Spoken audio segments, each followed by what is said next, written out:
Los seres de sabiduría regresan a sus mansiones celestiales. Los seres de compromiso se disuelven en mí. El mérito de esta virtud puede alcanzar rápidamente el estado de Aryatara y llevar a todos los seres sintientes sin excepción a ese estado iluminado. Como árbol que concede deseos, recipiente enjollado, eres el tesoro que cumple todos los deseos y satisface toda esperanza. Conquistadora Madre Tara, todos los conquistadores y sus hijos, cuiden de mí y otórguenme los signos auspiciosos de incremento en su virtud. Long life prayer for Rinpoche. Okay, we can do it.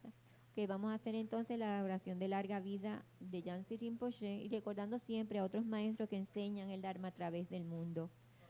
Madre Tare liberando del samsara, tu Tare liberando de los 8 temores, Tara Madre que libera, por favor otorga el don de la longevidad, por las bendiciones de los gurús del raíz y del linaje, por los logros espirituales de los Yidam, dioses y diosas, por los métodos hábiles de las dakinis y los protectores del Dharma, que podamos realizar gozosamente la esencia de nuestras esperanzas. Gendun Tercis, eres afable, benevolente y bondadoso. Por favor, permanece con nosotros durante una larga vida. Expande tus actividades iluminadas en todas las direcciones y continúa madurando y sustentándonos a mí y a todos los seres sintientes. Desde este momento y durante todas nuestras vidas, manténnos bajo tu tutela. Sé nuestro amigo, nuestro divino y virtuoso guía. Limpia la degeneración de la ignorancia. Ayúdanos a realizar rápidamente nuestro recorrido por los senderos y caminos y alcanzar los 3 cuerpos de un Buda, por la verdad de la realidad incambiable y por la bendición conjunta de la indestructible Sangha, que la esencia de estas oraciones se logre rápidamente. Okay.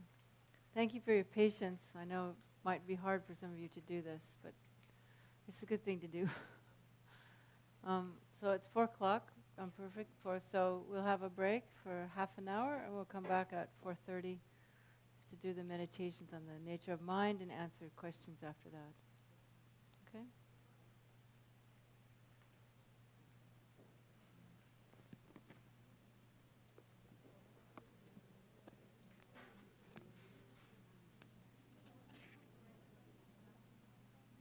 Well, they probably won't have the questions till after we do the meditation, so we'll just leave it for today.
What you usually do, okay?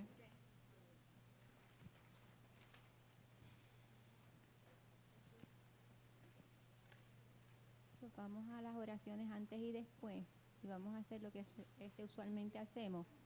Ok, lo tengo prendido, que me lo tengo que pegar. Que vamos a las oraciones antes y después y vamos a hacer las oraciones que mayormente estamos haciendo cuando tenemos, ¿verdad?, un visitante. Empezamos con la alabanza al Buda Shakyamuni. ¿Okay? Maestro, destructor de enemigos, has sido Buda completa y perfectamente despierto, dotado con sabiduría y conducta ejemplar, ido al gozo, timonero que guía a los seres ordinarios que aún deben ser domados, Ser supremo, maestro de todos los dioses y los hombres, Buda, destructor de enemigos, glorioso y victorioso Ser Shakyamuni, ante ti me postro y a ti voy por refugio. Maestro, destructor de enemigos, has sido Buda completa y perfectamente despierto, dotado con sabiduría y conducta ejemplar, ido al gozo, timonero que guía a los seres ordinarios que aún deben ser domados, Ser supremo, maestro de todos los dioses y los hombres, Buda, destructor de enemigos, glorioso y victorioso Ser Shakyamuni, ante ti me postro y a ti voy por refugio. Maestro, destructor de enemigos, has sido Buda completa y perfectamente despierto, dotado con sabiduría y conducta ejemplar, ido al gozo, timonero que guía a los seres ordinarios que aún deben ser domados, Ser supremo, maestro de todos los dioses y los hombres, Buda, destructor de enemigos, glorioso y victorioso Ser Shakyamuni, ante ti me postro y a ti voy por refugio. Leemos el Sutra del Corazón de la Perfección de la Sabiduría. Así lo oí. Una vez el bendito estaba residiendo en Rayagrilla, en la montaña llamada Pico del Buitre, junto a una gran asamblea de monjes y una gran asamblea de bodhisattvas. En ese momento el bendito entró a Samadhi, que expresa el Dharma, llamado iluminación profunda, y al mismo tiempo el noble Avalokiteshvara, el bodhisattva Mahasattva, mientras practicaba la profunda perfección de la sabiduría, vio lo siguiente. Vio que los 5 skandhas son de la naturaleza del vacío.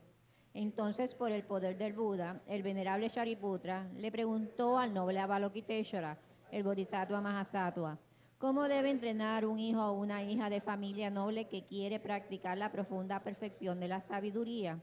Entonces el noble Avalokiteshvara, el bodhisattva Mahasattva, le contestó al venerable Shariputra, oh Shariputra, un hijo o una hija de familia noble que desea practicar la profunda perfección de la sabiduría debe practicar así, viendo lo siguiente, que los 5 skandhas son de la naturaleza del vacío. La forma es el vacío también es la forma. El vacío no es otra cosa que la forma no es otra cosa que el vacío. De la misma manera, los sentimientos, las percepciones, las formaciones mentales y la conciencia también son el vacío. Por lo tanto, Shariputra, todos los dharmas son el vacío. No existen las características, no existe el nacimiento ni la cesación. No hay impureza y no hay pureza, no hay merma ni hay aumento. Por lo tanto, Shariputra, en el vacío no hay forma, sentimiento, percepción, formación mental ni conciencia. No hay ojos, oídos, nariz, lengua, cuerpo o mente. No hay apariencias, ni sonidos, ni olores, ni sabores, ni tacto, ni dharmas. No hay dhatu de los ojos y así hasta el dhatu de la mente y conciencia. No hay ignorancia ni fin de la ignorancia hasta la vejez y la muerte. No hay fin de la vejez y de la muerte. No hay sufrimiento ni origen del sufrimiento. No hay cesación del sufrimiento, ni sendero, ni sabiduría, ni logro, esencia de logros. Por lo tanto, Shariputra, ya que los bodhisattvas no tienen logro, moran en la profunda perfección de la sabiduría. Como no hay oscuración en la mente, no hay tampoco temor. Trascienden lo falso y alcanzan el nirvana total. Todos los budas de los 3 tiempos, a través de la práctica de la profunda perfección de la sabiduría, despiertan completamente a la iluminación insuperable, verdadera y total. Por lo tanto, el gran mantra de la profunda perfección de la sabiduría, el mantra de la gran percepción, el mantra insuperable, el mantra inigualado, el mantra que calma todo sufrimiento. Debe ser conocido como la verdad, ya que no contiene falsedad. El mantra de la profunda perfección de la sabiduría es Tayata Gate Gate Paragate Parasamgate Bodhisoha. Tayata Gate Gate Paragate Parasamgate Bodhisoha. Tayata Gate Gate Paragate Parasamgate Bodhisoha. Tayata Gate Gate Paragate Parasamgate Bodhisoha. Tayata Gate Gate Paragate Parasamgate Bodhisoha. Tayata Gate Gate Paragate Parasamgate Bodhisoha. Tayata Gate Gate Paragate Parasamgate Bodhisoha. Por lo tanto, Shariputra, el Bodhisattva Mahasattva debe entrenarse en la profunda perfección de la sabiduría.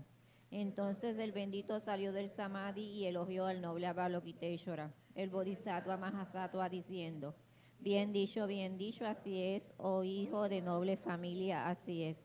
Se debe practicar la profunda perfección de la sabiduría, así como has explicado, y todos los Tathagatas se regocijarán. Cuando el bendito dijo estas palabras, el venerable Shariputra y el noble Avalokiteshvara, el Bodhisattva Mahasattva, y toda la asamblea de dioses humanos, asuras y gandharvas se regocijaron y alabaron las palabras del bendito. Hacemos la ofrenda del mandala breve. Esta tierra ungida con perfume y regada de flores, con el monte Mero, los 4 continentes, el sol y la luna. Vista como tierra pura de Buda, yo te ofrezco que todos los seres puedan gozar de una tierra así. Oh sagrado y venerable Dama, desde las nubes de compasión que se forman en los cielos de tu sabiduría dharmakāyica, por favor derrama una lluvia del Dharma vasto y profundo, de acuerdo precisamente con las necesidades de los que serán adiestrados. Idam Guru Mandala Kamiryatayami. Ahora tomamos refugio. Voy por refugio hasta alcanzar la iluminación, al Buda, al Dharma y a la Asamblea Suprema, por los méritos que acumule practicando la generosidad y demás perfecciones que pueda obtener el estado de Buda para beneficiar a todos los seres. Voy por refugio hasta alcanzar la iluminación, al Buda, al Dharma y a la Asamblea Suprema, por los méritos que acumule practicando la generosidad y demás perfecciones que pueda obtener el estado de Buda para beneficiar a todos los seres. Voy por refugio hasta alcanzar la iluminación, al Buda, al Dharma y a la Asamblea Suprema, por los méritos que acumule practicando la generosidad y demás perfecciones que pueda obtener el estado de Buda para beneficiar a todos los seres.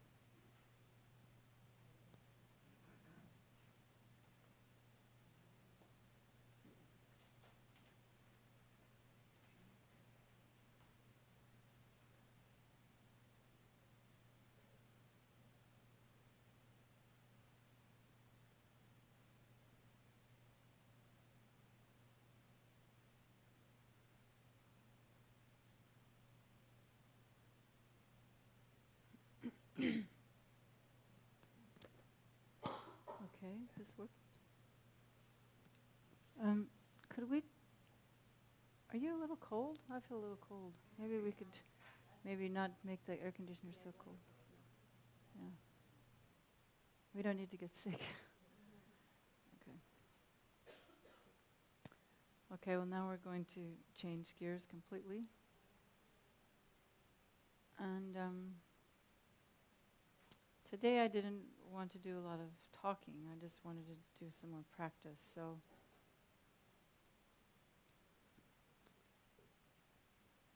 I guess why do we want to meditate on the nature of mind, right?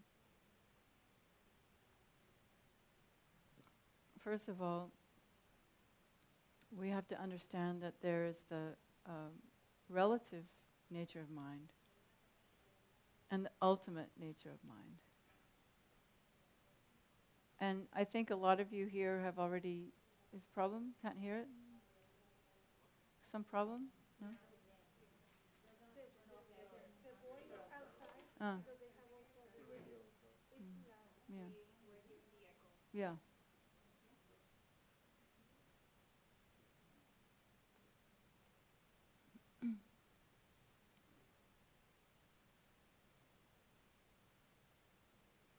So in Buddhism, when we talk about Buddhist philosophy and the nature of reality, we always have the two truths, right?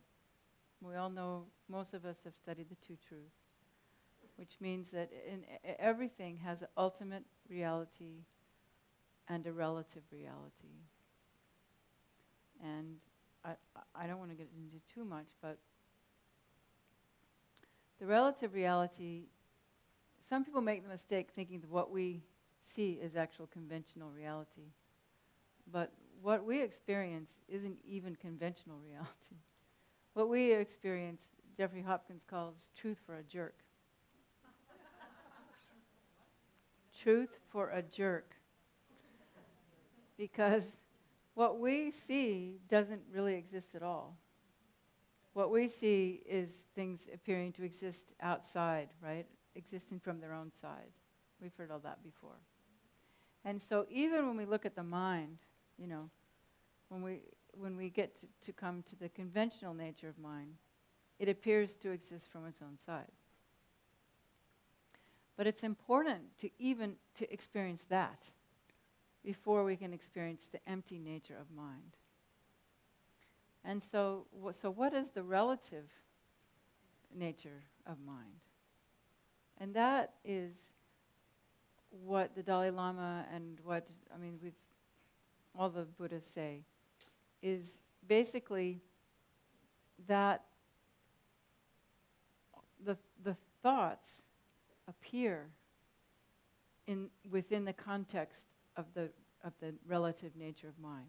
In other words, when we hear the teachings like thoughts are like a reflection in the mirror, or like the reflection of the moon in water, basically we have this basic mind, which is like the mirror, okay? And when our thoughts come, they come within that, and they go back into that, right? So that basic mind is the Dalai Lama, or there are many words, but I think the easy way to think of it is it's formless, it's clear, it has clarity, you know, and it has the capacity to know. So if you want to remember the three, it's formless, clear, and knowing. And so it's the knowing is our, you know, we can think, we can do things. And it is the clarity of mind that is what manifests as thought or as emotion. And then the formless part is just like that base that it comes from, out of, you know. And so what we want to do in our meditation is begin to, when we start meditating, right, we watch thoughts come and go, right? And we are told in the beginning of Mahamudra practice that we shouldn't push thoughts away. We should just look at the nature of the thought, which is its clarity,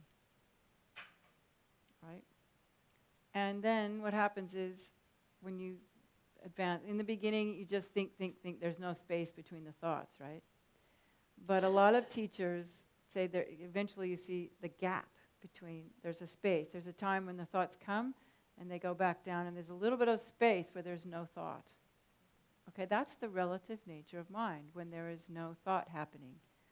But there's still an experiencer experiencing space, experiencing clarity. So what's that experiencer, right? That's still another more subtle level of thinking, of mind. And so when we get into think about, non-duality and, so eventually we want to experience the emptiness of the object, which is this mind that is not without the thought or with the thought. And then the subjective, which is, the perceiver, like that is also empty. But in the beginning, the first step, it's just good to look for the nature of mind and not worry too much about emptiness. Okay? Because until we get a certain amount of stability in our meditation, it's very difficult to even begin to entertain emptiness. Because you have to have a certain amount of stability so that you can turn around and look at the watcher. Because usually what happens is as soon as we start to turn around and who's watching, it just goes away. Suddenly the watcher's looking at nothing, right? You can't.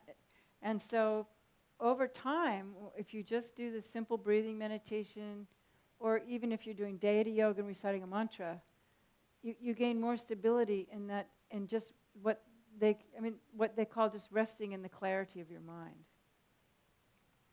Which means it takes a lot of relaxation, actually. And because we tend to have a thought, we hold on to the thought, and that's why it keeps going.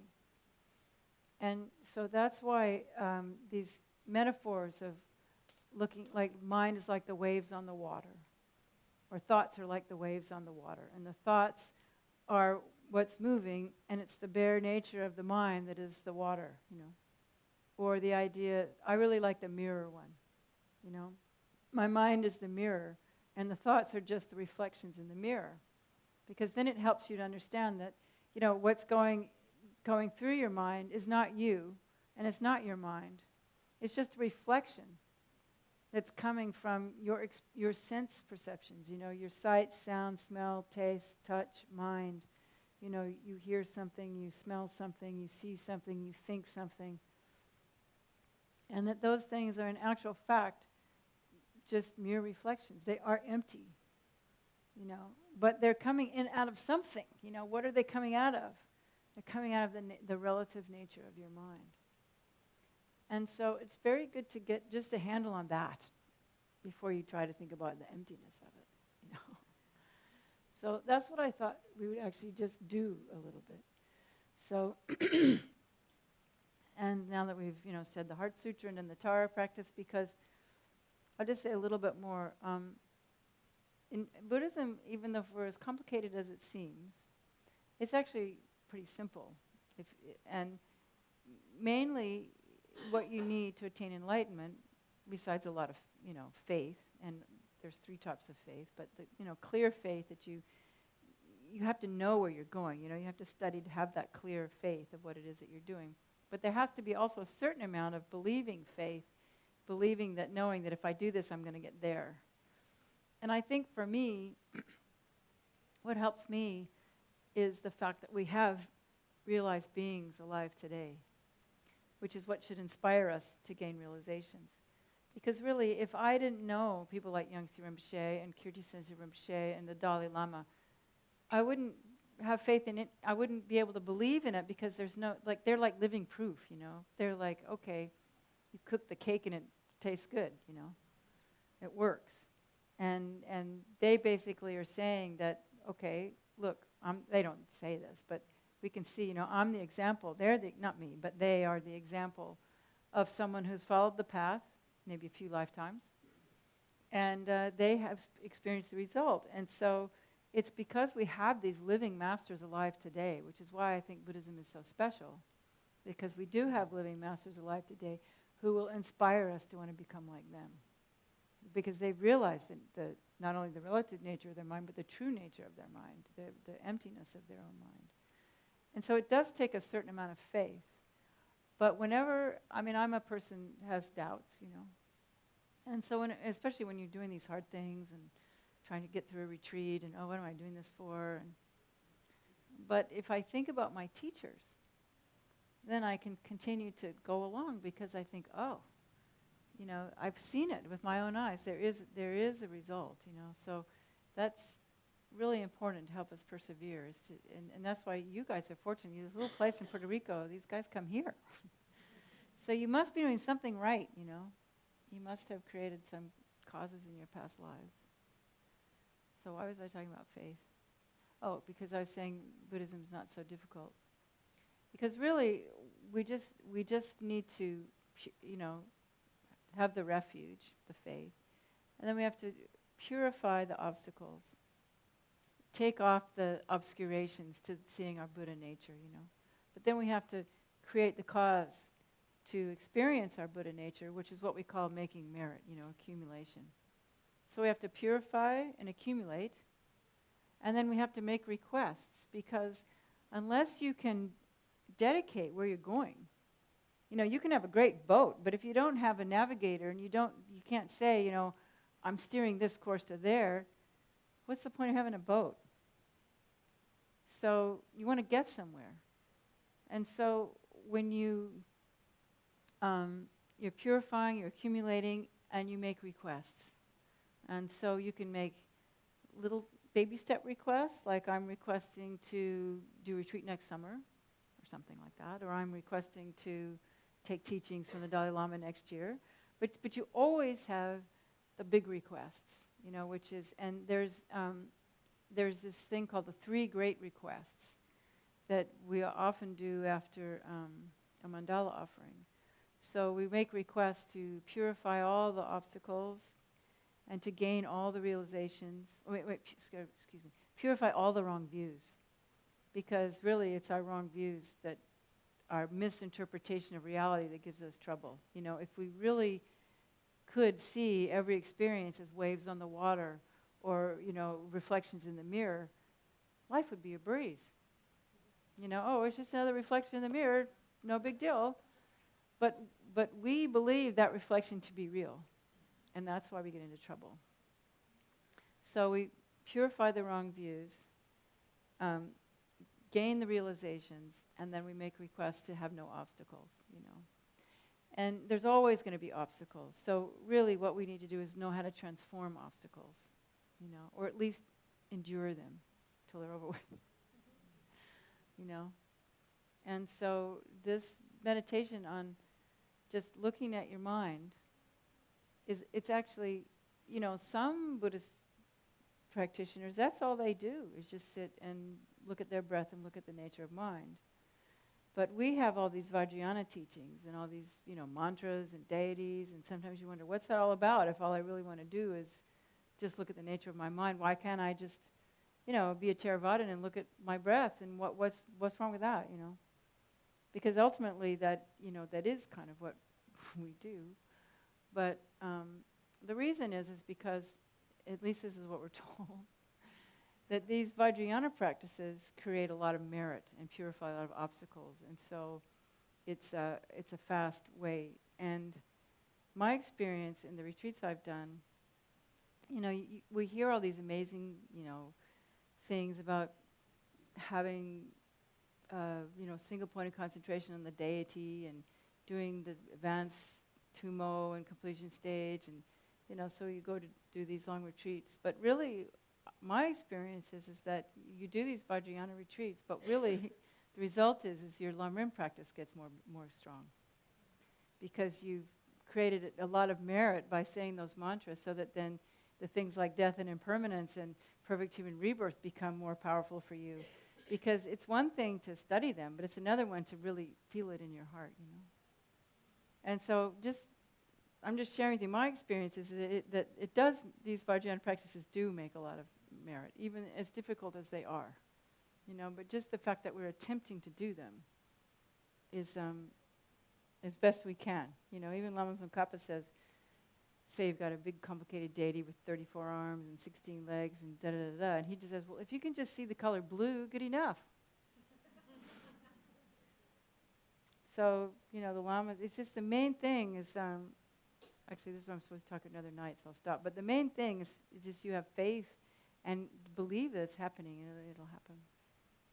So what I'd like to do in the time that we have left is we're just going to sit very, just sit and watch our breath and work with this idea of looking at your mind. And just in the beginning, it's difficult because all you have is thoughts. But don't worry about it. Just sit and watch your thoughts. and watch your breath. And the main thing I think in this particular case, we're just going to watch our breath going in and our breath going out. Now, some people prefer to just watch the breath going out. So if that's what you want to do, you do that. But while that's going on, that's kind of like the stabilizing factor. You're going to see thoughts going in your head. So just pay attention to them and bring your mind back. And we're going to do that. I think we'll sit and do that for 10 minutes, okay? And then we'll stop, and I'll talk a little bit more and go, okay? So how does that sound? And do I need to explain meditation posture, or are we all okay with that? I think we're all okay with that. One thing you can do is if you can put your hands like this. The right hand is in the left palm, and the thumbs touch together. And it's good to have them resting right here. And your arms out. Your arms are supposed to be out to the side. They're not supposed to be touching like this. Because the whole thing about meditation is the mind rides on the winds. And the winds are not just your breath, but your winds go all through your body. So the reason why, you make the effort to sit in the lotus posture is that it stabilizes those winds. And your arms out to your side helps to stabilize the winds. Having your chin tucked in just a little bit opens up the back, because if you study Taoism, there's a energy flow that goes, and so you keep the energy. That's why you put the tongue in the mouth, because that's why you do qigong, because if the energy is flowing smoothly, then it's much easier to relax your mind and not have so many crazy thoughts going. And like I said earlier, I find it very helpful if I just pay attention to the base of my spine. So what I do is I breathe in and I kind of feel the base of my spine, and then I just let go and breathe out. And you just let your breathing go naturally. And as you're breathing and breathing into your belly and paying attention to your spine, then you just sort of just pay attention to what's going on. Pay attention to your body and just pay attention. So let's do that. Maybe we'll make it 15 minutes. Okay? Oh yeah, can you do that? Yeah.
I forgot to say, sometimes it's helpful to put a little smile on your face. It lifts the mind. And if you start to get sleepy, then rather than focusing on the base of your spine, you can bring the mind up to the top, the crown of the head. Focus on the crown of your head.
And when you catch your mind wandering, just bring it back to focusing on the breath. There's no right or wrong. Don't think you're doing something wrong if your mind's wandering. That's the mind's nature. But just gently, in a nice, calm way, just bring your focus back to breathing. And we just do that over and over again.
how's that? Was it hard? No? Hmm? I find for me, and I'm wondering if you, I always feel my sense of self is bigger. Do you feel that? No? Your eyes more clear or your mind's more clear? Oh, that's very interesting. Anybody want to share a little bit what happened? Mm-hmm.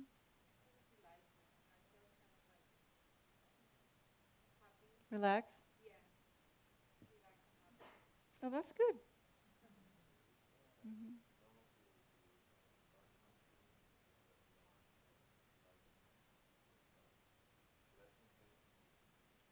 Maybe it happens sometimes. It can happen because as you're more concentrating, you're not feeling as much in your body. Your arms too? Did they go to sleep or you just didn't feel them?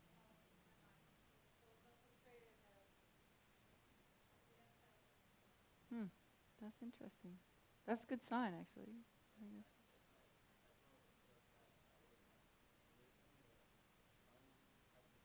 Yeah, you didn't. Because they talk about levels of dullness, I don't know if you've ever studied the calm abiding teachings, but you can just kind of move into a dull state. And you don't really want to do that, you want to have your mind more alert when that's going on. That's why I say bring the energy up. Because if you're just sort of getting into a dull, I don't know if that's what's happening, but then that is, that might be restful, but it's not exactly what we're looking for. Sometimes, I just wonder, sometimes people are just really, we have a subject and an object, right? The object is what we're thinking about, and the subject is the me. And it seems like in the beginning you're more caught up in the things going out, but after a while, you really feel a sense of, the watcher, because then, you see, when we talk about meditating on emptiness, it's that watcher that is the object to be refuted, the finding that one that we want to be empty, And because if you can get that, and when you experience that, it's like you're not there anymore, and it's kind of scary, But most people takes a while. It takes a lot of study and practice for that. But it's just I think very helpful just to begin to identify the subject and the object, and the one that's watching the thoughts come and go, And after a while, the thoughts, if they they're sort of like less gross, They're just sort of like, in the beginning, it's like a mosquito that's bothering you, and after a while, it's just sort of like a little noise in the background or something. I don't know. Yeah.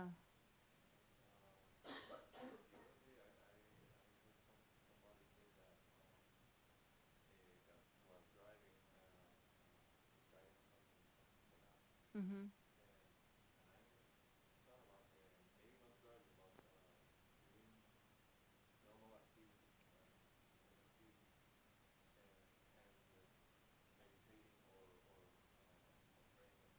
Mm-hmm.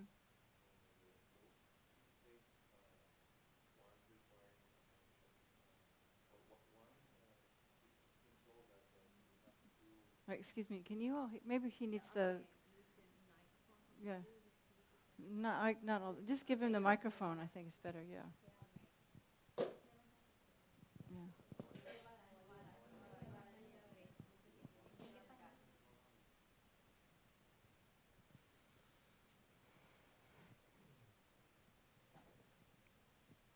Yeah, it has to do with trying to enter in contact with the subtle mind Mm-hmm. while doing mundane activities Mm-hmm. at the same time. We're told that we have to practice mindfulness while we do normal things, Mm-hmm. but it's like having a foot in one place, which is doing the mundane thing, and another trying to enter in contact with our soul or mind. Mm-hmm. What is one to do in those situations?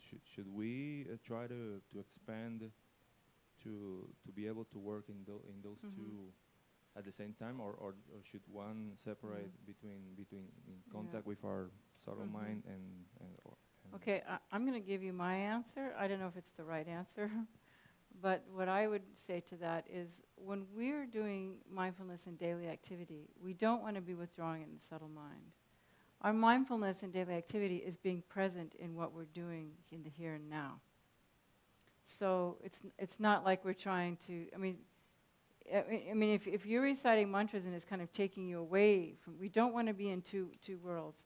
I think when we want to be dissolving into the subtle mind with like our tantric practice, that's just when we're sitting. But when we're actually in the world, we want to be mindful, but we want to be mindful present, not trying to be in our subtle mind and out there at the same time. Because then it's conflicting, like you're saying. It's not really helpful, because you're not really paying attention to what you're doing then, because you're also paying attention to what's, your subtle mind. It's difficult. I thought if one were supposed to be trying to expand to work in those two at the same time. No, I don't think you're supposed to. I think you're supposed to do your subtle mind work when you're actually sitting on your cushion. But when you get up and you go out in the world, you want to be having mindfulness of what you're doing, but you want to be paying mindfulness of, now I'm lifting up my glass, because, it's kind of easy that way, but I find what it is usually, for me anyway, I might be doing something, but my mind's completely somewhere else, thinking about something else. And so the job is to try to keep the mind not from thinking about something else, but to be just present with what you're doing. So if you're going into your subtle mind, or if you're reciting mantras or something, you're not really being present, So I would say keep them separate. Keep your subtle mind practice for when you're meditating and, really going inside. But maybe for advanced practitioners that's okay, but I think for us, it's otherwise you could get in a car accident or something, No, I'm serious. I think we need to be here and now, and it's hard enough just to be practicing mindfulness out there to be trying to do 2 meditations at once, So that's how I would answer that question. Thank you. Yeah. But thank you for asking it, because it's a very good question. Who other questions? Can you use the thing? I see you. Yeah. Sometimes when I'm meditating, Yeah. The thoughts that come into my mind are so interesting that I know. that I actually would like to stop and just Yeah. write it down and then Yeah. go back. And Yeah. I didn't know if that's okay or not. Yeah, okay. well, what happens to me is, particularly, if I'm doing something, quite often I have to just kind of write off the first part of my meditation, because it's the best time to get ideas for your job. So I just let myself do that, until that's done, and then I do my meditation, because it's like where your creative energy comes from. And it's not like we're in retreat with nothing going on. You've got a job and you've got to do this and that and the other, and all those good ideas come when you're meditating. So, I actually sometimes sit with a piece of paper, and and I write them down, but then I get rid of them. Once it's written down, it's gone, and I can just go back to my meditation. So again, I'm no great advanced practitioner, but that's what I do. And you just can't help it, because it's like your best ideas come first thing in the morning when you're meditating. But then after a while, you just, okay, I've done that now. Now let's get on with my practice, Also, give her the... sometimes I get very warm Yeah. in the process. When I practice, why am I getting so warm? Yeah, well, that's because that's okay. Just let it be warm, You don't have to worry about it too much. Hi. I forgot your name. What's your name? That's right, Jose, yeah. Okay. Yeah, tell me your name, then I can learn your name. What's your name? Oh, okay. You'll never forget. You'll never forget. just say Jose and Yeah. everybody say here. Or Here we are. in Spain, everyone's Juan. Yeah. Okay. Well, in meditating, I felt a little bit think I'd put it close. In meditating, I feel like the body is relaxed because that's on the body side. On the mind side, it's at the beginning, a while ago, it was like crazy, like then it goes a little bit slower and slower, and you feel like you're in a trap. Like a what? In a trap. A trap. Yes, because the thoughts are slower and slower every time, and you feel like in nowhere to go. Okay, and it's a little bit scary, but it's the more scary stuff is that sometimes it disappears, and you see like nothing. So the question is, where do I go from there? Well, is it you see nothing, or is it that your experience of yourself is nothing? It's like seeing nothing. I think what's happening is you're getting into the dullness state. So I think what you should do is you should lift your mind up a little bit, and give. I mean, it's hard to explain these things in words, but you want to give more energy to your meditation. You want to give more brightness to it, like you want to turn the light on. And yes, exactly. Who said breath? Yeah, and like go back to your breathing and make sure you're still breathing without maybe your breathing's really subtle. It's like the thoughts disappear. Yeah. Well, that's not bad. So when they disappear, I keep breathing. You just keep breathing. I'm still breathing. Yeah, I know that. you still keep breathing. I know that. If for you- a fact. It might be a good time to try some analytical meditation at that point on looking for the I. You know, Okay. you've done that meditation looking for the Yes, I. We've all, yes. right? Yes. Well, Yes. okay. Well, we'll do that. We won't do. Well, we might do that today, but I think that would be a good time to do that. Okay. So, kind of bring your meditation up, and when it's in that calm, because this is what the Lamas say: when your mind stop, when the objective stop, that's when you can turn around and start investigating. Where's the I? Okay. You know, is the I one with my body? Is myself separate from my body? Where is my I? You know, and do the analysis. Because if it was one with my body, then it would be my body's body. If it was separate, Okay. and then because that's the perfect time to start meditating on emptiness. Okay. But just make sure you're not in a half asleep state. No, I'm not. You know, that sounds good. I think you're making progress. Thank you. Okay. Okay. Yeah.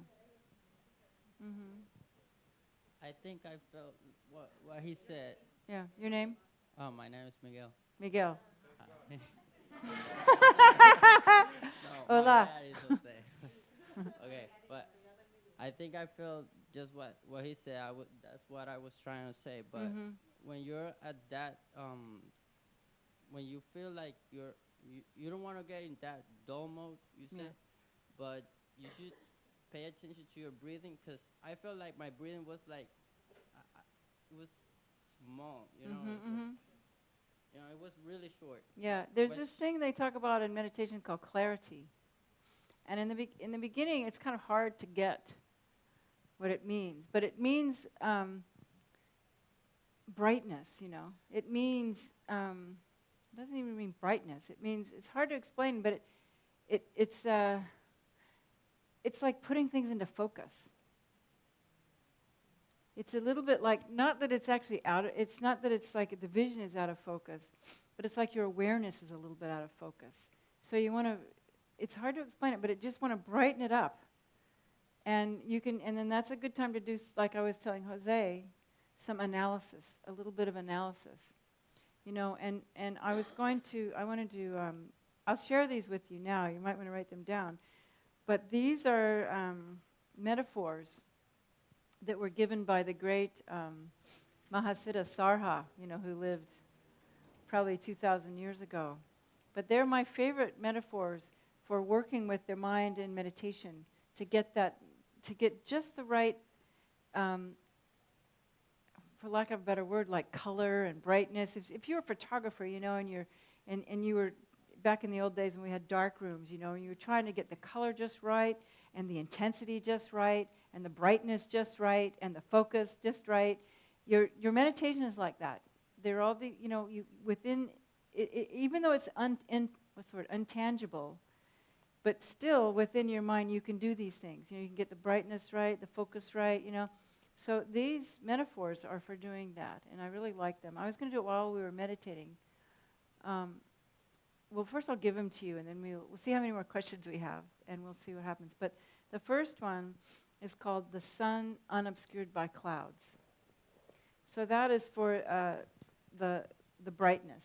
It's like a sunny day with no clouds in the sky. And that's what we're talking about. That's what I'm trying to talk about. Because what happens is, a lot of times you're meditating, slowly a little bit of cloud cover comes, and you don't really quite notice it. You're just a little bit dull. So it's like cleaning the cobwebs. You want to clean the window. You want to make it kind of, zing, like you had a cup, like your mind. Not coffee. Coffee makes you jittery, but just kind of coffee does give you a bit of clarity. If you could just get the clarity, not the zinginess, it'd be great. And some green teas are like that. They make your mind really clear. And then the other one is the sun unobscured by clouds is what it was.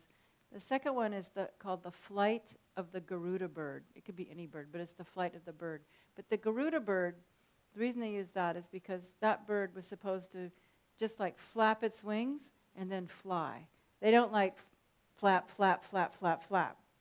And it's for the right effort, because what both Jose and Miguel were talking about, and you too to a certain extent, is you have to get the right effort there. You have to have a certain amount of tension for it to be, but not too loose. They talk about the perfect tuning on the guitar string, not too tight, not too loose. So, because if you just sit there and look at your mind, it can get duller and duller and duller. But if you're constantly readjusting it, then you get agitated and you get too tight. So it has to be, it's not easy. You have to get the right effort there. And it just comes through a lot of practice.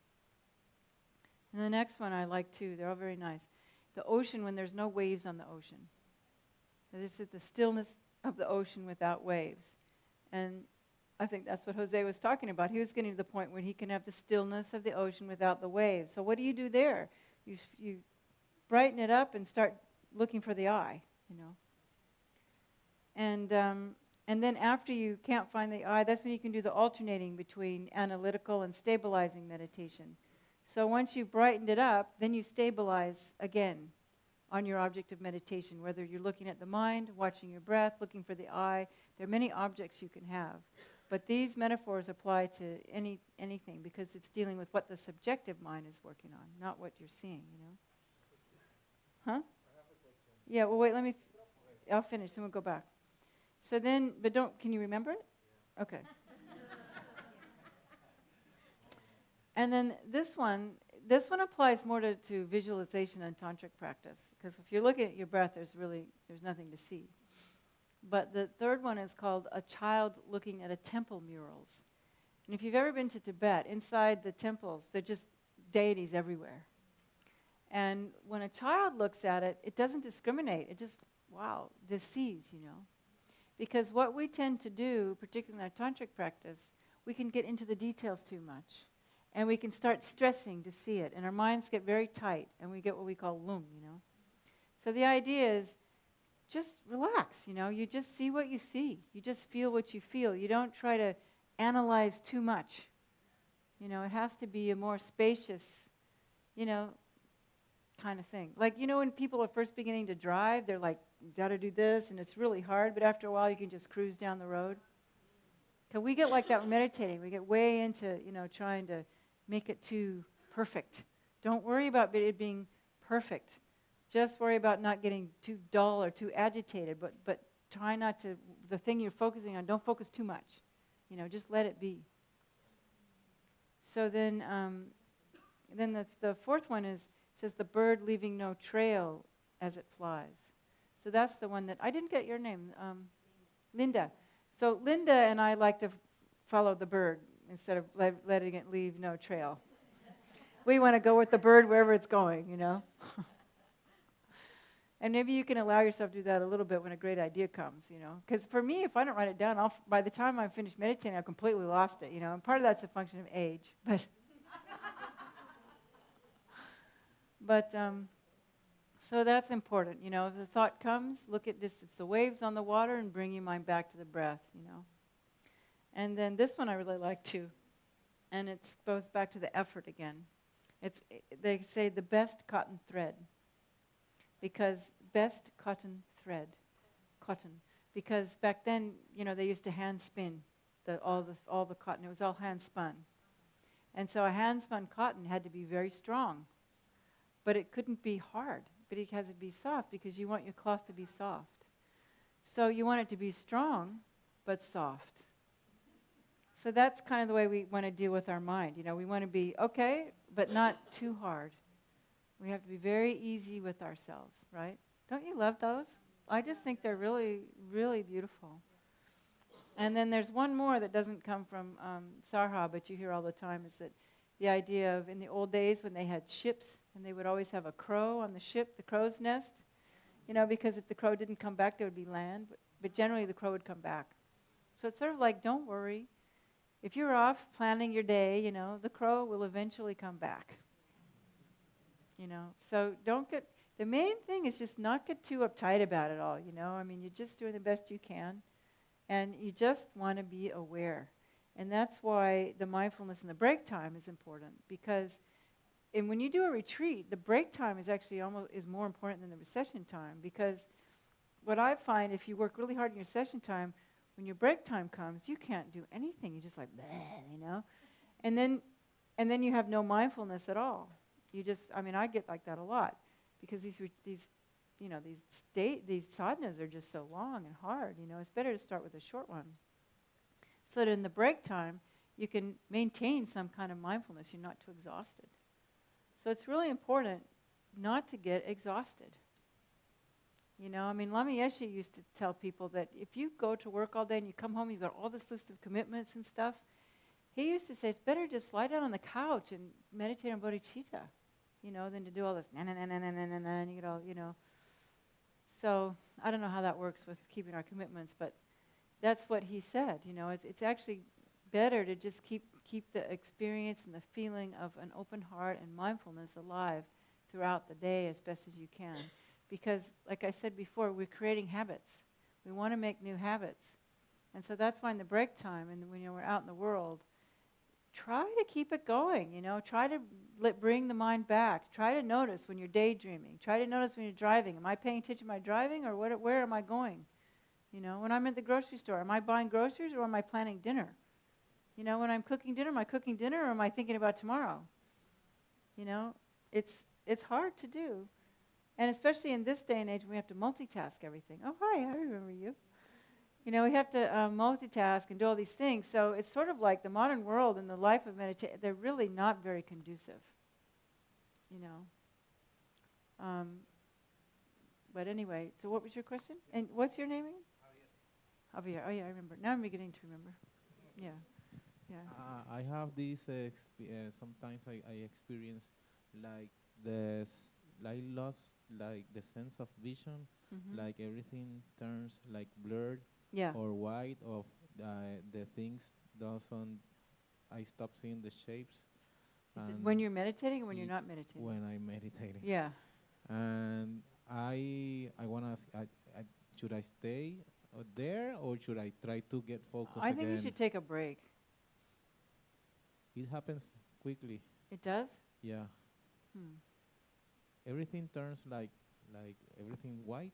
It seems like maybe you're being absorbed too much then. I don't know. You know, I don't really know the answer. I never had that experience, so it's hard for me to. Wait, should I stay there or should I try to focus again and? I think you should try to. Brings everything back, the colors. It's like you're sitting. It's just. I mean, is it when you're saying prayers or just if you're watching your breath?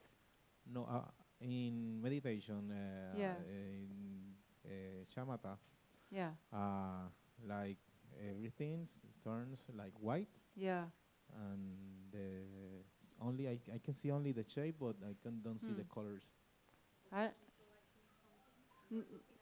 I think he's just watching your breath at that point, right? Shamatha. Yeah. So you're not trying to visualize anything. No, you're not saying a mantra. No. Yeah, calm abiding. That's what he said. Shamatha is calm abiding. So I think,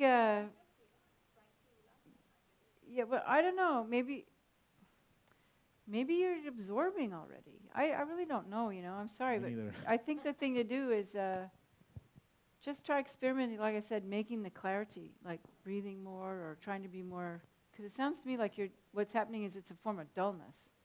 Like you're immediately going down, Sometimes I think that I making too many effort of the vision. Yeah. Of the Why don't sense you of try vision. closing your eyes for a while, see what happens? Yeah, I do that too. Well, what But, happens when you close your eyes? I don't know. I get thinking. Yeah. I don't know. Sorry, I don't really know what to say to that. I never had that experience. But do you want to answer? You think you have an answer?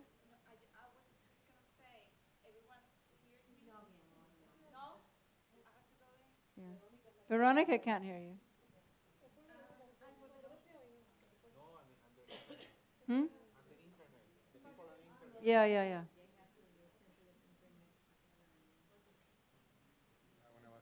Well, wait, she's going to answer. She has some ideas. Okay. No. Are we talking? Do you hear me now? Yeah, but hold it really close. Okay. It's just the difference between calm abiding meditation and the focus meditation that is called Analytical meditation? Yeah, the one that you just use one point. Mm-hmm. And I like when I try to just relax because whatever I have too much stress, too much studying, things going on, I just use the calm abiding. I just try to relax, and if I put a happy face, I'll feel happy also. But if I have a situation, I will definitely just go into the analyzing on one point and going towards emptiness. That is a different meditation.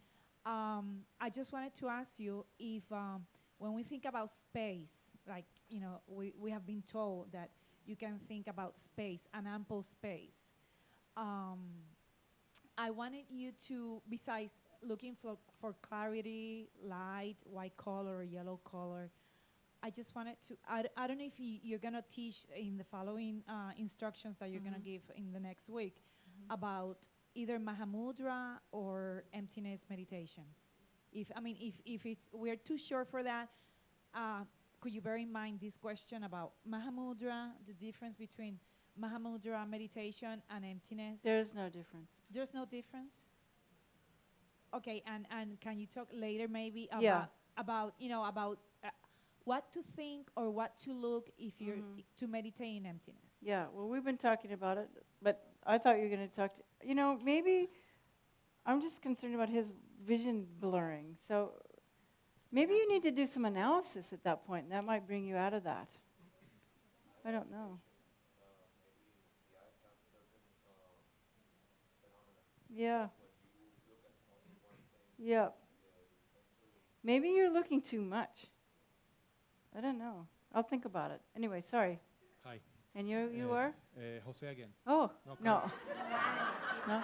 Carlos, okay. So I want to share something that happens to me when I was 12. I had this kind of doubt about it my whole life. But I feel that it's like the right place to ask for this situation. My father was an alcoholic.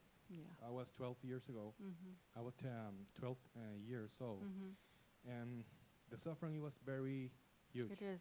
It is very huge.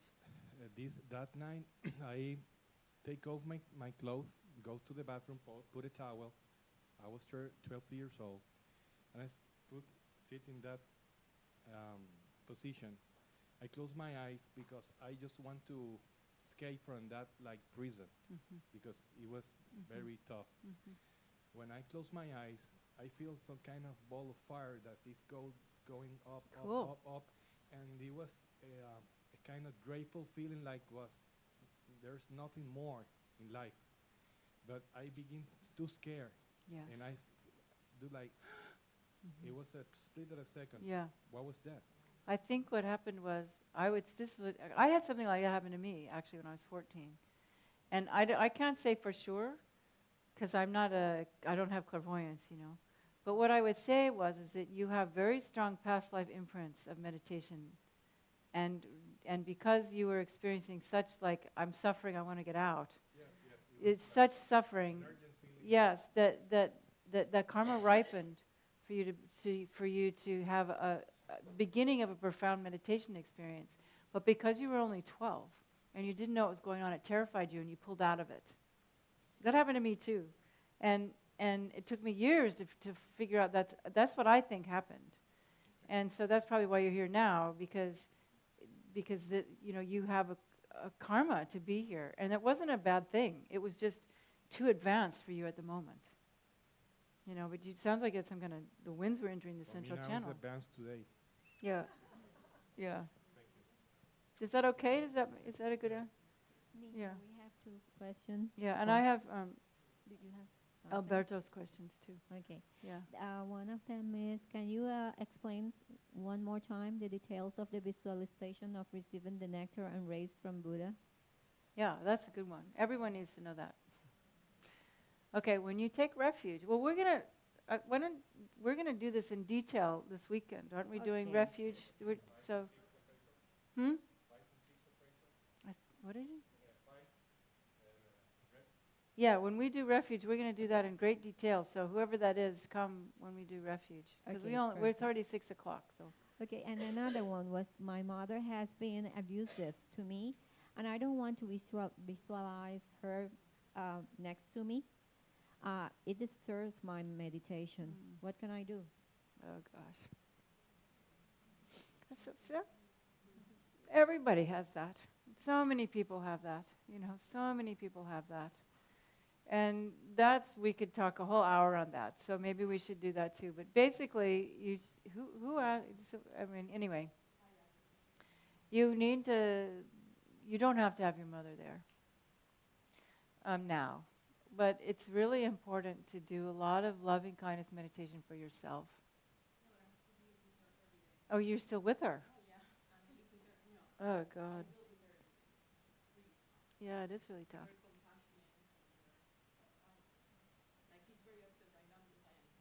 Oh.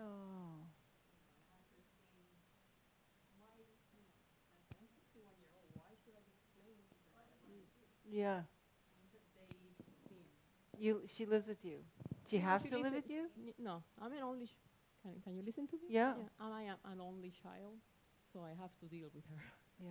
But she's mentally ill and very obsessed. It's a long Yeah. story. Oh, that's a really difficult situation. So when they tell me, okay, you have to see your mother in every soul, I said, oh my God. Like at the beginning when you said you have to imagine your mother, I said, Yeah. I came to escape. Yeah. Should I be dealing Yeah, with her? no, again? listen. Really. Yeah. I got to a point where I said I might need to get out of Yeah. the room and wait outside for him to do it because. Yeah, no, listen, these teachings were made a long time ago when people's mothers the world was a different world 2,000 years ago, But do you have support group? Do you have people who help you? Do you have friends? Him. Yeah. He's very patient, and when I cannot deal, he goes and deals with Yeah. the stuff. Well, you have to just do a lot of compassion meditation for your mother and a lot of compassion for yourself and be away from her as much as you can. Unfortunately, Veronica she knows a lot about that too, but it gets to a point, abusive people, you just have to stay away from them.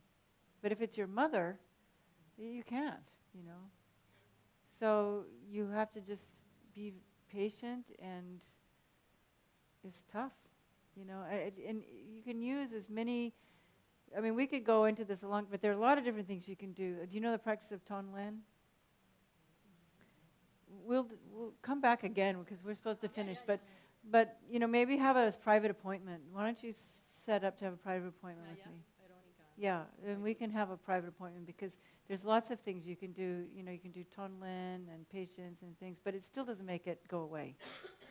And she's very healthy, she's 84. So it's not like she's going to die. She's the youngest child. Yeah. 8 brothers, and they're all alive. Yeah. So I said, okay, I have 10, 15 more years of this. Yeah. I'm sorry to No, say I understand. And I feel guilty that I No, say don't feel guilty, It's reality. But it's not like it's going to end Yeah. anytime soon. What's your name? Gloria. Gloria. Well, Gloria, you have a heavy cross to bear. That's all I can say, and you need more than one friend. because he'll get tired. Yeah. Hey, wait, give it the... In the case that since we Westerners have situations You have like to hold that, it really close. since us Westerners, we have situations like that more Yeah. often, Yeah. maybe it's good to visualize instead of a mother, somebody who has been kind Exactly. and loving to you. Maybe That's sometimes that's it's the a meaning. grandmother, you know. That's what the practice called for. Yeah. Now, in that time, a mother is supposed to be loving and kind. Yeah. In some cases, it doesn't work like that. Mhm. But a mother is not a physical mother. Mm-hmm. Well, Something and that goes beyond. So try to look for somebody. yeah, exactly. That's a very good point. And the other thing, I mean, even though she's really difficult now, they say in the teachings, you know, it's good to remember, at least, you know, when you were a baby, she fed you. She didn't leave you out she didn't put you in an orphanage. You have to remember the good things your mother did for you. If you can just try to hold on to that certainly when you were young, at least, you know, you went to school, you had enough food to eat, you know, yeah. Yeah, that doesn't help. Yeah. No, okay, I understand. Yeah. Yeah, anyway, do we need to stop or can we, Alfredo had some, not Alfredo, Alberto had a few questions. Yes. Okay, they're quick. So he said, in regards to the true nature, he's listening somewhere, I think. In regard to the true nature of mind, is it necessary to go into retreat to actually experience it? Well, that depends on, it's an individual, you know. People who have a lot of past life karma, it's not necessary. But it certainly helps to go into retreat and not have distractions, you know. I think it's easier. But I do think that living in the world, if you do practice every day, you know, some of you already have experiences where your minds are stopped, you know, the thinking stopped, and you can just rest in that, you know. And if you can rest in that, then you can also begin, like I said, to do the analysis of where's the I. But you really, before you can actually get, I think anyway, have a good foundation for meditating on emptiness, is you have to get to the relative nature of mind first. Because otherwise you don't have the stability to look for the I. So besides retreat, what are other necessary conditions for one to experience the true nature of mind? Well, I would say, first of all, guru devotion, you know.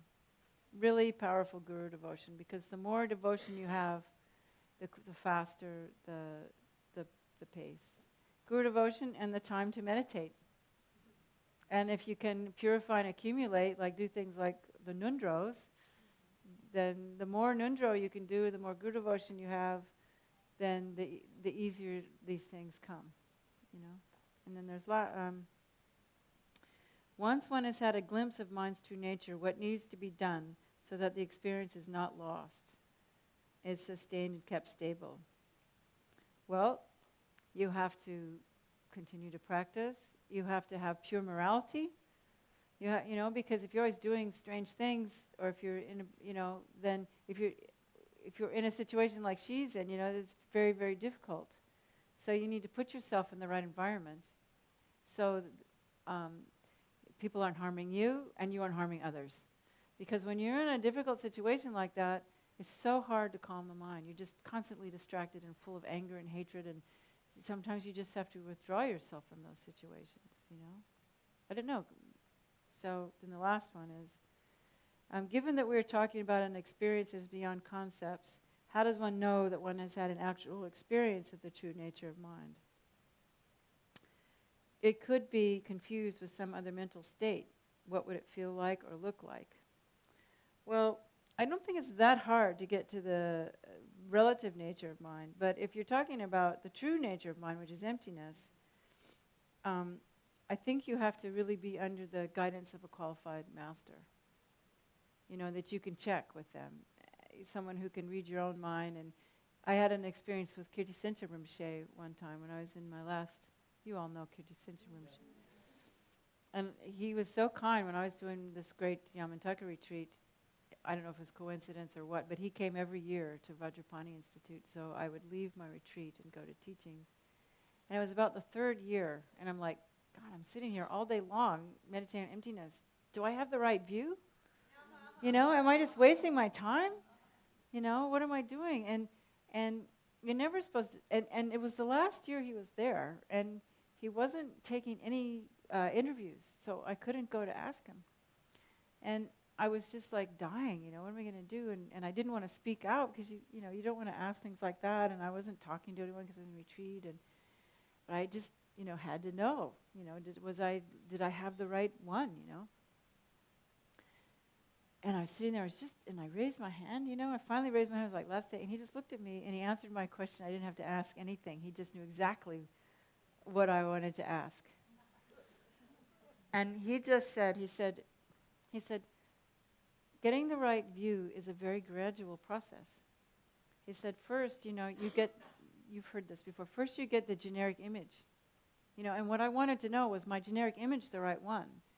But I think just the fact that he said, first you get the generic image, and then slowly, slowly, slowly over the years, it becomes more and more and more real, more and more reality, until one day, you penetrate through the conceptual mind and you have the real experience of emptiness. So basically he said, you got it, just keep going. And I really don't think it's that difficult to get the generic image. Because it's just an analysis.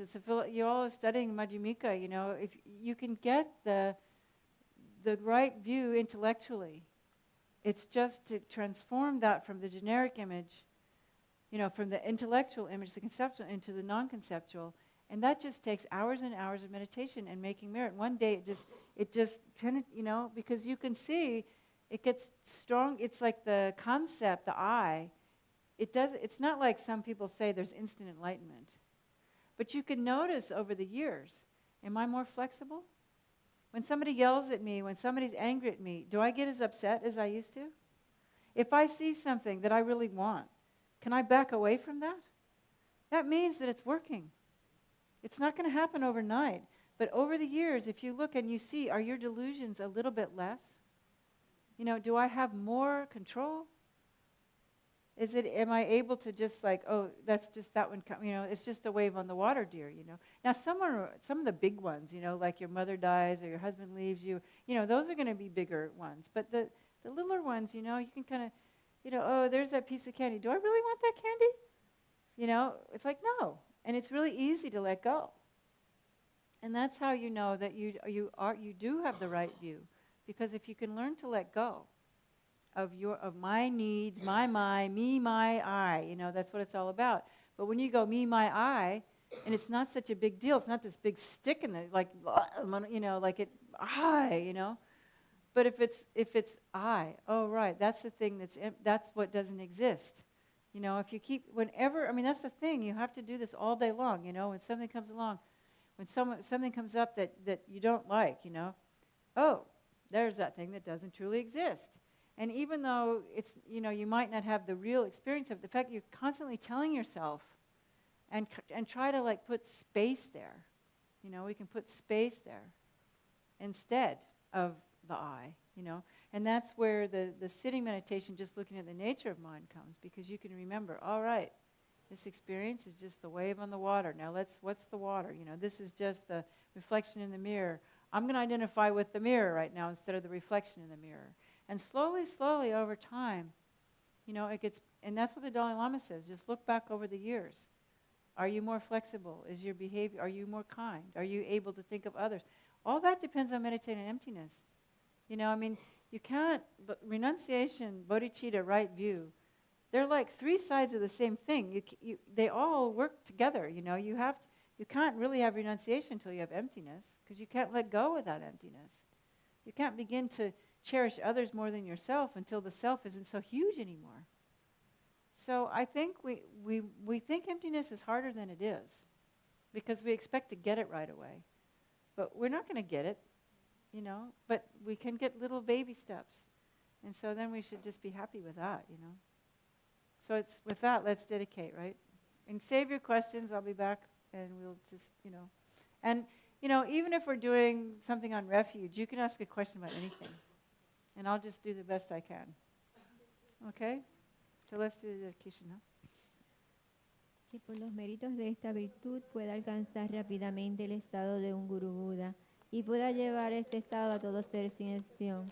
La mente de iluminación es suprema y muy preciada. Que donde no ha surgido surja, que donde ha surgido no disminuya, que cobre cada vez más fuerza. La visión correcta del vacío es suprema y muy preciada. Que donde no ha surgido surja, que donde ha surgido no disminuya, que cobre cada vez más fuerza. Así como el valiente Manjushu y Samantabhadra distinguieron los fenómenos tal cual son, yo también dedico estos méritos en la mejor forma, siguiendo su ejemplo perfecto. Dedico todas estas raíces de virtud con la dedicación que es considerada la mejor por los victoriosos asidos de los 3 tiempos para poder realizar todas las buenas obras. Madre Tare, liberando del samsara, tu Tare, liberando de los 8 temores, Tara, Madre que libera, por favor otorga el don de la longevidad, por las bendiciones de los gurús raíces del linaje, por los logros espirituales de los Yidam, dioses y diosas, por los métodos hábiles de las Dakinis y los protectores del Dharma, que podamos realizar gozosamente la esencia de nuestras esperanzas. Que en un Tenzin eres afable, benevolente y bondadoso. Por favor, permanece con nosotros durante una larga vida. Expande tus actividades iluminadas en todas las direcciones y continúa madurando y sustentándonos a mí y a todos los seres sintientes. Desde este momento y durante todas nuestras vidas, manténnos bajo tu tutela. Sé nuestro amigo, nuestro divino y virtuoso guía. Limpia la degeneración de la ignorancia. Ayúdanos a realizar rápidamente nuestro recorrido por los senderos y caminos y alcanzar el cuerpo de un Buda, por la verdad de la realidad incambiable y por la bendición conjunta de la indestructible Sangha, que la esencia de estas oraciones se logre rápidamente. Okay, gracias. Thank you. We see you Tuesday night. 7 o'clock. El martes a las 7 nos volvemos a encontrar.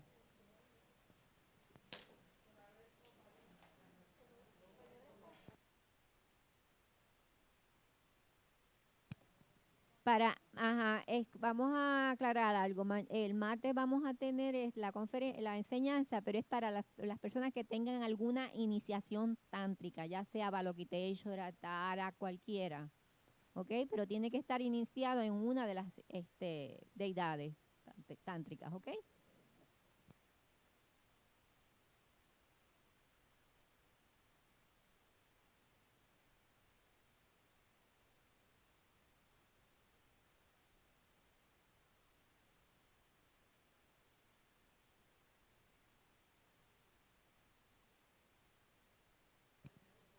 No, solamente las ofrendas vamos a recoger. Exacto, todo.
What you usually do, okay?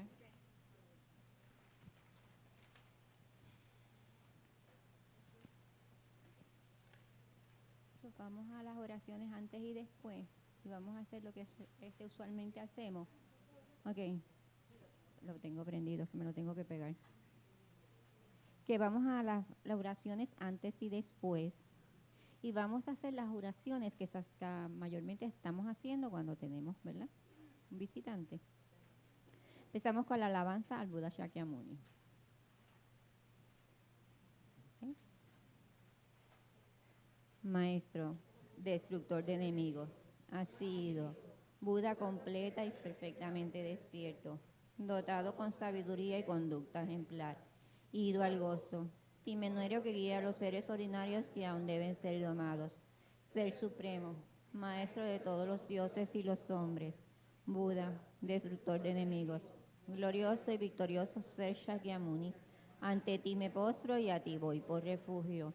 Maestro, destructor de enemigos, has sido Buda completa y perfectamente despierto, dotado con sabiduría y conducta ejemplar, ido al gozo, timonero que guía a los seres ordinarios que aún deben ser domados, Ser supremo, maestro de todos los dioses y los hombres, Buda, destructor de enemigos, glorioso y victorioso Ser Shakyamuni, ante ti me postro y a ti voy por refugio.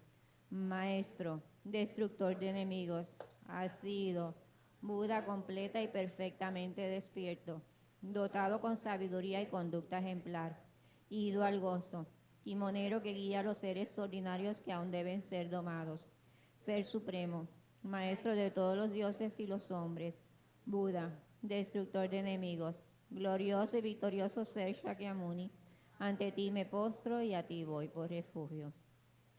Leemos el Sutra del Corazón de la Perfección de la Sabiduría. Así lo oí. Una vez el bendito estaba residiendo en Rayagrilla, en la montaña llamada Pico del Buitre, junto a una gran asamblea de monjes y una gran asamblea de bodhisattvas. En ese momento el bendito entró a Samadhi, que expresa el Dharma, llamado iluminación profunda, y al mismo tiempo el noble Avalokiteshvara, el bodhisattva Mahasattva, mientras practicaba la profunda perfección de la sabiduría, vio lo siguiente. Vio que los 5 skandhas son de la naturaleza del vacío. Entonces, por el poder del Buda, el venerable Shariputra le preguntó al noble Avalokiteshvara, el bodhisattva Mahasattva, ¿cómo debe entrenar un hijo o una hija de familia noble que quiere practicar la profunda perfección de la sabiduría? Entonces el noble Avalokiteshvara, el bodhisattva Mahasattva, le contestó al venerable Shariputra, oh Shariputra, un hijo o una hija de familia noble que desea practicar la profunda perfección de la sabiduría debe practicar así, viendo lo siguiente, que los 5 skandhas son de la naturaleza del vacío. La forma es el vacío también es la forma. El vacío no es otra cosa que la forma no es otra cosa que el vacío. De la misma manera, los sentimientos, las percepciones, las formaciones mentales y la conciencia también son el vacío. Por lo tanto, Shariputra, todos los dharmas son el vacío. No existen las características, no existe el nacimiento ni la cesación. No hay impureza y no hay pureza, no hay merma ni hay aumento. Por lo tanto, Shariputra, en el vacío no hay forma, sentimiento, percepción, formación mental.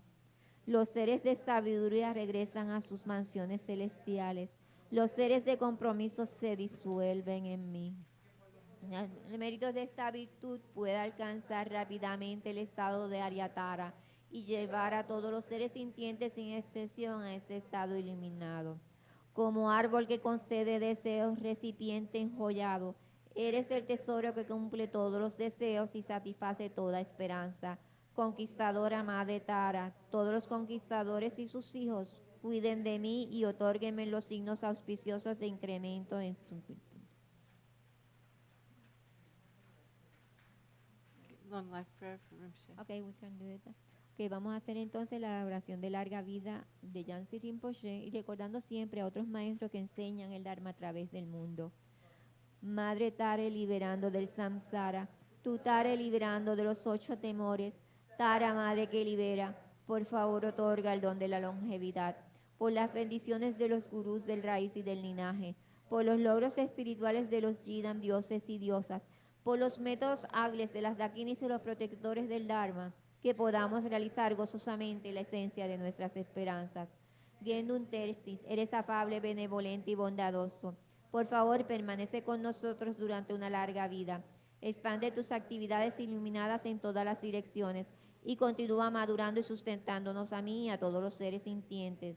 Desde este momento y durante todas nuestras vidas, manténnos bajo tu tutela. Sé nuestro amigo, nuestro divino y virtuoso guía.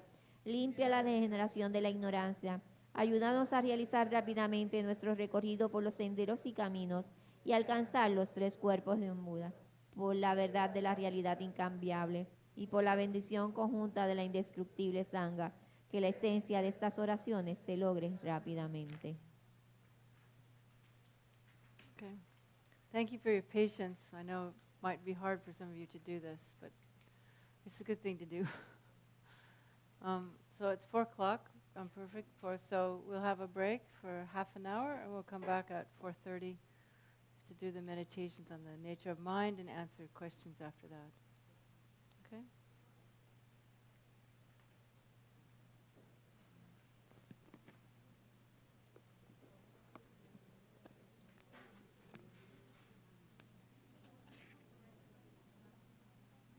Well, they probably won't have the questions till after you do the meditation, so we'll just leave it for today.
Ni conciencia.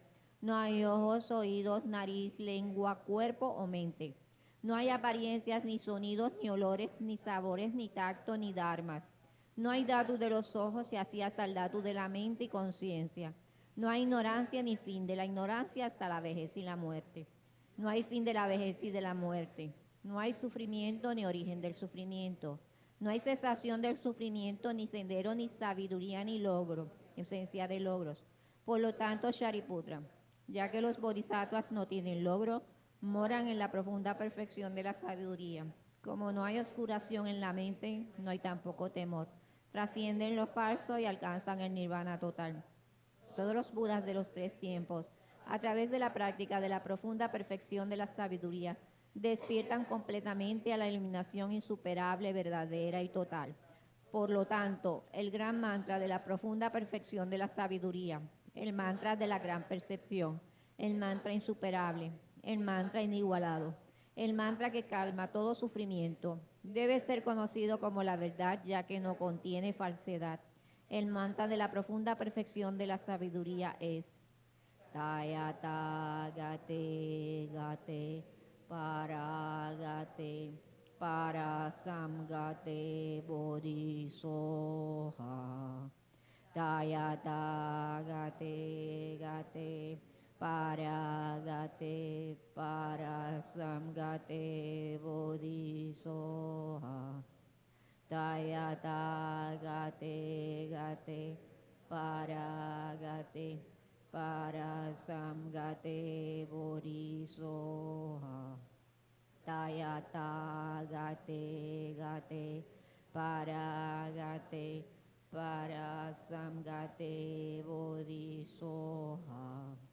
Tayata Gate Gate Paragate Parasamgate Bodhisoha. Tayata Gate Gate Paragate Parasamgate Bodhisoha.